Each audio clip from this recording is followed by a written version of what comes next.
Cricbuzz Comm in the 35th over now. It's obviously not talking about semi-final scenarios anymore. So just from an exciting cricket match between two sides who have played well, especially at this stage in the tournament, Robin, how do we assess this? Because the last couple of games we've seen West Indies and Afghanistan, it produced a good finish. We saw Bangladesh chase valiantly against India. So we really can't say the fat lady's singing yet, far from it.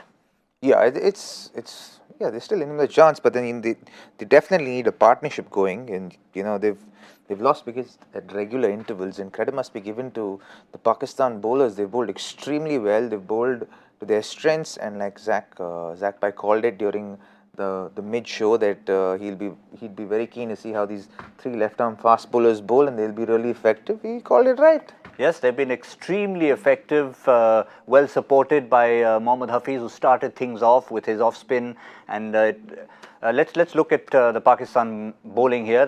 You see that first spell from him, 6 overs, 1 none for 32. But once the three left-armers got going, you could see 5 wickets shared between them. And again, their new find in a sense, and we say new because he sat out for a few games, Shaheen Shah Afridi, the pick. He did bowl well, didn't he? And I thought the fact that he initially didn't get to play, and then, he got to play one game in between and was dropped and then came back again.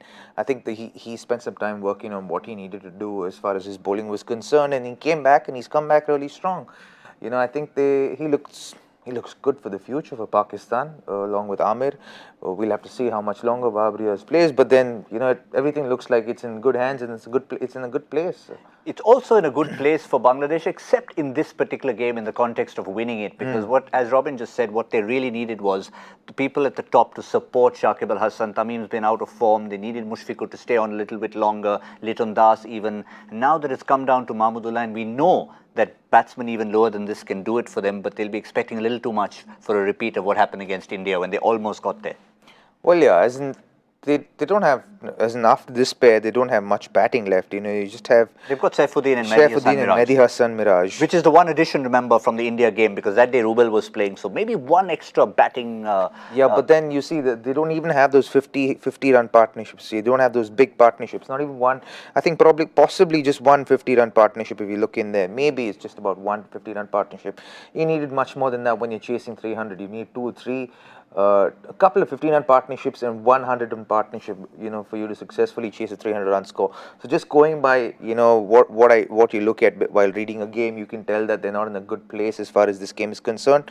And I think it's the first time in this tournament that, the batting is not coming up to scratch in that sense, where their main batsmen have failed, but, today we're calling Shakib 64 as a failure. That's the standard he set for us, ladies and gentlemen, that 64 runs now is considered a failure for Shakib. But also you'd have to say, just a final thought here, that if the likes of Saifuddin could do it against India, now there's no pressure. At that time they were still feeling that, now it's just the last game, a last hurrah. So you think playing without that pressure will just help them to try and get as close as possible? Perhaps. I'm not quite sure, but looking at how the Pakistanis are bowling, I don't think so.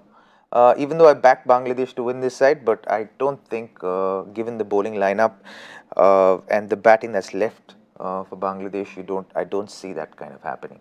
Well, that's where it stands. That's where we feel it stands right now. The My 11 Circle expert couch up for grabs between Zahir Khan and myself. But for that, Bangladesh have to get a little bit closer to the total around the 260 mark. We'll see if that happens. Irrespective, we'll wrap it all up on My 11 Circle Presents Cricbuzz Live.